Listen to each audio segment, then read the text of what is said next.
moments later.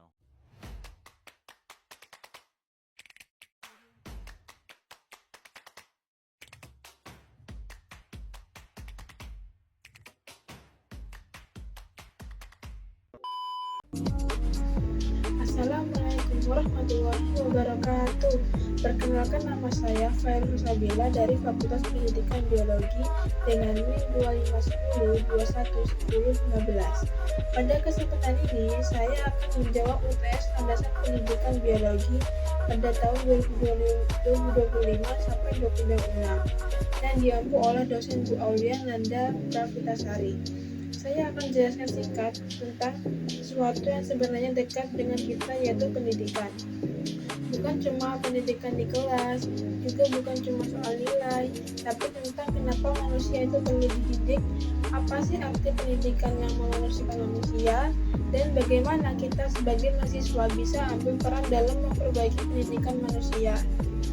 Selanjutnya yaitu kita masuk ke pembahasan yang menurut saya penting untuk kita semua renungkan bersama-sama, bukan hanya mahasiswa saja tetapi juga sebagai manusia yang hidup di tengah masyarakat. Pada pernyataan pertama yaitu mengapa manusia harus dididik. Menurut saya manusia harus dididik karena pendidikan merupakan proses yang mengembangkan seluruh potensi manusia, baik potensi fisik, intelektual, sosial, moral, maupun spiritual. Manusia tidak lahir dengan kemampuan yang langsung matang, sehingga pendidikan menjadi jalan agar seseorang dapat memahami dirinya, beradaptasi dengan lingkungan sosial, dan mampu menjalani kehidupan secara bermakna. Tanpa pendidikan, manusia akan sulit membedakan mana yang benar atau salah, sulit mengambil keputusan, serta kurang mampu berkontribusi dalam masyarakat. Pendidikan juga penting untuk menyiapkan generasi yang mampu menghadapi perubahan zaman, perkembangan teknologi, dan tantangan global. Melalui pendidikan, manusia diberi kesempatan untuk memperbaiki kualitas hidup, memperluas cara berpikir, dan menjadi pribadi yang mandiri, bertanggung jawab, dan bermanfaat. Baik, saya akan melanjutkan pertanyaan kedua. Seperti apa pendidikan yang memanusiakan manusia? Menurut saya, pendidikan yang memanusiakan manusia adalah pendidikan yang memandang peserta didik bukan sebagai objek, tetapi sebagai subjek yang memiliki akal, perasaan, kebutuhan, dan potensi unik. Pendidikan seperti ini tidak hanya berfokus pada nilai atau hafalan, tetapi menekan pada proses pembentukan karakter empati, kreativitas, pemikiran kritis.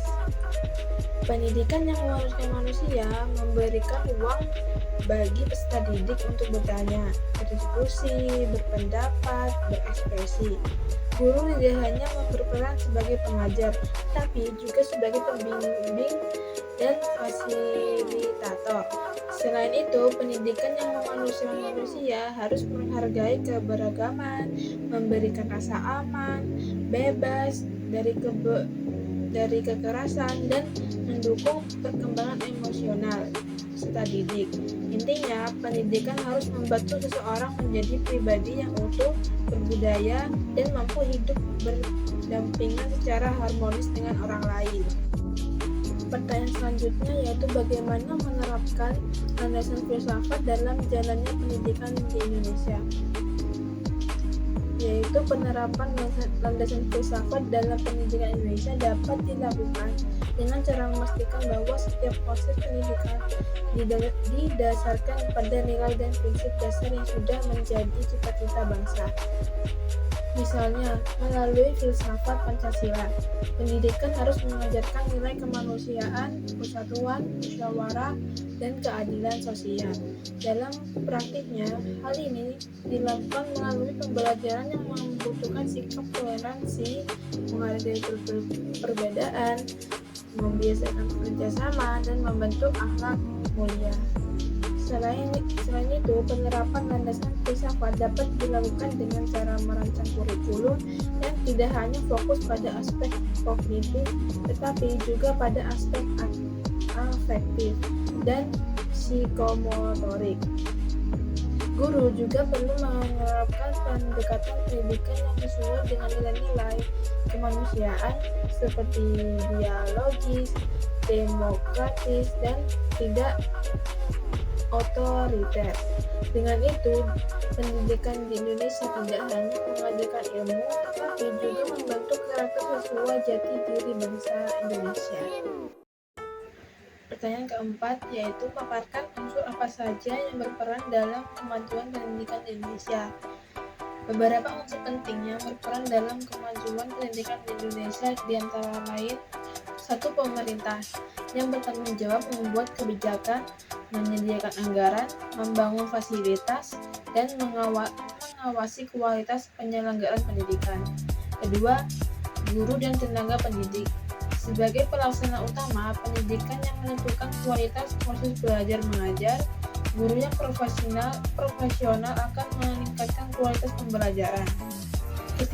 Kurikulum sebagai pedoman pembelajaran yang menentukan apa dan bagaimana peserta didik belajar. Kurikulum yang relevan dan adaptif sangat berpengaruh pada mutu pendidikan. 4. Sarana dan prasarana seperti ruang kelas, perpustakaan, laboratorium, serta teknologi pendidikan. Fasilitas yang baik akan mendukung proses pembelajaran. 5. Peserta didik seperti subjek pendidikan yang aktif dalam proses pembelajaran, motivasi, dan kesiapan belajar sangat mempengaruhi hasil belajar. 6. Lingkungan keluarga, karena orang tua merupakan pendidik pertama. Dukungan keluarga membentuk sikap dan kebiasaan belajar. Dan yang terakhir, masyarakat yang berperan menciptakan budaya pendidikan, memberikan dukungan sosial, serta bekerja sama dengan sekolah. Jika seluruh unsur berjalan harmonis, maka kualitas pendidikan Indonesia akan meningkat. Pertanyaan terakhir yaitu, sebagai mahasiswa, bagaimana Anda menyikapi permasalahan pendidikan? Contoh kasus pemerataan kualitas pendidikan. Sebagai mahasiswa, saya melihat bahwa salah satu permasalahan terbesar pendidikan di Indonesia adalah belum meratanya kualitas pendidikan, terutama antara daerah perkotaan dan pedesaan. Untuk menyikapi hal ini, saya berusaha menjadi mahasiswa yang peka dan mau berkontribusi walaupun dalam skala kecil. Misalnya, saya dapat mengikuti kegiatan pengabdian masyarakat atau mengajar sukarela di daerah yang membutuhkan. Saya juga dapat membuat konten edukasi sederhana melalui media sosial agar akses pengetahuan bisa lebih luas. Selain itu, saya perlu meningkatkan kualitas diri agar nantinya ketika menjadi pendidik, saya mampu memberikan pendidikan yang adil dan berkualitas untuk semua siswa tanpa membedakan latar belakang. Sikap lain yang harus saya pegang adalah terus mendukung nilai kemanusiaan, menolak diskriminasi, dan berusaha memahami bahwa setiap anak berhak mendapatkan pendidikan yang layak. Dengan langkah-langkah kecil dan konsisten, saya yakin mahasiswa dapat menjadi agen perubahan dalam melanjutkan pendidikan Indonesia. Baik, sebelum saya menutup video ini, saya mau mengobrol sedikit dari sudut pandang saya sebagai mahasiswa semester 1. Jujur, masuk kuliah itu rasanya campur aduk. Semuanya baru, mulai dari dosen yang punya gaya ngajar berbeda-beda, tugas yang datangnya lebih cepat daripada notifikasi HP, sampai cara belajar yang harus lebih mandiri dibanding waktu sekolah. Sebagai mahasiswa baru, saya merasakan kalau dunia kuliah itu gak cuma soal masuk kuliah terus pulang. Ada banyak hal yang harus kita sesuaikan pelan-pelan. Misalnya, dulu kita sekolah, kita sering diingatkan untuk mengumpulkan tugas. Tapi, sekarang kita yang harus mengejar sendiri. Kadang suka panik sendiri kalau tiba-tiba ingat ada tugas yang hampir deadline. Tapi, dari situ justru saya belajar buat lebih disiplin dan mengatur waktu. Selain itu, di semester 1, saya juga mulai belajar cara beradaptasi dengan teman-teman baru.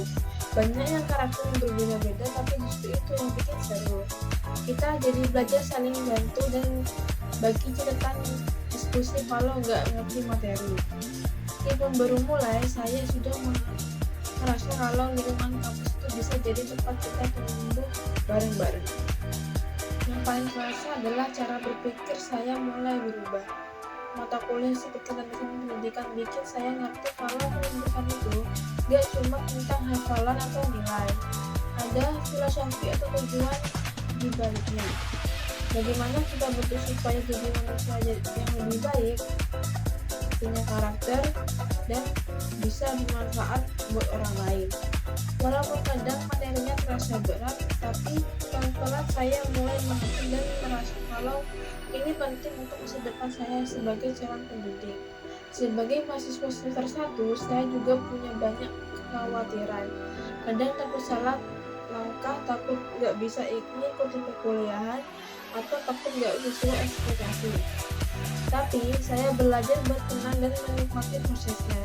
Semua orang juga pernah melalui fase ini, dan kita nggak harus sempurna dari awal. Yang penting kita mau mencoba dan terus belajar setiap hari. Jadi intinya semester ini buat saya adalah masa penyesuaian. Meski banyak hal baru yang harus dipelajari, tapi justru disinilah kita mulai membangun kondisi untuk perjalanan kuliah ke depannya. Harapan saya, semoga saya dan teman-teman bisa terus semangat saling mendukung dan menikmati proses pendidikan di kampus ini. Lanjut sedikit lagi, sebagai mahasiswa semester 1, saya juga merasa kalau perjalanan kuliah ini benar-benar membuka mata saya. Banyak hal yang awalnya saya kira sepele, ternyata penting banget. Misalnya, soal keberanian untuk bertanya. Waktu awal masuk, jujur saya kadang malu untuk angkat tangan atau ngomong di kelas. Takut salah, takut diketawain, atau takut jawabannya nggak nyambung atau salah. Tapi lama-lama saya sadar kalau kita nggak bertanya, ya kita nggak akan paham. Dan ternyata dosen sangat menghargai mahasiswa yang mau mencoba. Hal lain yang saya rasakan adalah pentingnya menjaga keseimbangan. Kuliah memang penting, tapi kesehatan mental dan fisik juga nggak kalah penting. Yang penting kita nggak berhenti mencoba. Kadang perlu istirahat, perlu cerita ke teman, atau sekedar menarik nafas sebentar sebelum balik lagi ke tugas. Itu juga bagian dari proses belajar. Saya juga lebih menghargai waktu. Kalau dulu mungkin kita suka menunda, sekarang sudah mulai terasa sendiri. Dampaknya kalau suka menunda tugas, tiba-tiba numpuk. Jika jadi penulis, akhirnya kita stres sendiri. Dari situ saya mulai belajar bikin catatan kecil, menyusun jadwal, atau sekedar menandai deadline supaya lebih teratur. Pelan-pelan semuanya mulai terbiasa. Satu hal yang paling berkesan buat saya pada maba ini adalah kesadaran bahwa kita nggak sendirian. Dosen yang membimbing, teman-teman yang membantu jelasin materi, sampai keluarga yang terus mendukung. Semua punya peran besar. Pendidikan itu bukan pelajaran yang kita tempuh sendiri, tapi perjalanan bareng orang-orang yang ikut membentuk kita jadi lebih baik. Selain itu, saya juga merasa bangga bisa belajar di jurusan ini, karena dari awal semester saya sudah banyak wawasan baru yang saya dapat, mulai dari memahami bagaimana pendidikan itu dibangun, sampai mengerti kondisi kita sebagai calon pendidik di masa depan. Rasanya seperti diberi bekal awal sebelum masuk ke perjalanan panjang beberapa tahun ke depan. Walaupun masih awal banget, tapi saya merasa lebih mantap dengan pilihan saya. Jadi sebagai mahasiswa semester 1, harapan saya sederhana. Semoga ke depan saya bisa terus berkembang, bisa mengikuti semua mata kuliah dengan baik, dan bisa membangun karakter yang lebih kuat. Semoga saya juga bisa memanfaatkan waktu kuliah ini sebaik mungkin, karena kesempatan seperti ini tidak datang dua kali. Itu sedikit tambahan dari saya. Terima kasih sudah menyimak dari awal sampai akhir. Semoga apa yang saya sampaikan bisa memberikan gambaran tentang proses saya sebagai mahasiswa baru. Sekali lagi, terima kasih banyak dan mohon maaf kalau masih ada kekurangan dalam penyampaian saya. Dari 5 pembahasan tadi, dapat disimpulkan bahwa pendidikan sangat penting karena menjadi dasar manusia untuk berkembang dan mampu hidup dengan baik. Pendidikan yang baik adalah pendidikan yang memanusiakan manusia, yaitu pendidikan yang menghargai peserta didik, membuat mereka merasa aman, dan membuat mereka menemukan potensi dirinya. Dalam pelaksanaannya, pendidikan harus berpegang pada landasan filsafat, terutama nilai-nilai Pancasila, yang menekankan kemanusiaan, kerjasama, dan keadilan. Kemajuan pendidikan di Indonesia tidak lepas dari peran banyak pihak, seperti pemerintah, guru, keluarga, masyarakat, dan sarana pendidikan. Sebagai mahasiswa, kita juga memiliki tanggung jawab untuk ikut berkontribusi, misalnya dengan membantu pemerataan pendidikan melalui tindakan kecil seperti berbagi ilmu, mengikuti kegiatan pengabdian, atau mendukung teman yang membutuhkan. Dengan kerjasama berbagai pihak, pendidikan Indonesia dapat berkembang ke arah yang lebih baik. Baik teman-teman, itu tadi penjelasan saya mengenai 5 pertanyaan UTS dan dasar pendidikan. Semoga apa yang saya sampaikan bisa bermanfaat, bukan hanya untuk memenuhi tugas, tapi juga untuk membuka cara pandang kita tentang pentingnya pendidikan dalam kehidupan sehari-hari. Terima kasih sudah menonton sampai akhir. Jika ada kekurangan dalam penyampaian saya mohon maaf. Sampai jumpa di video berikutnya, dan semoga kita akan selalu diberi kemudahan dalam belajar.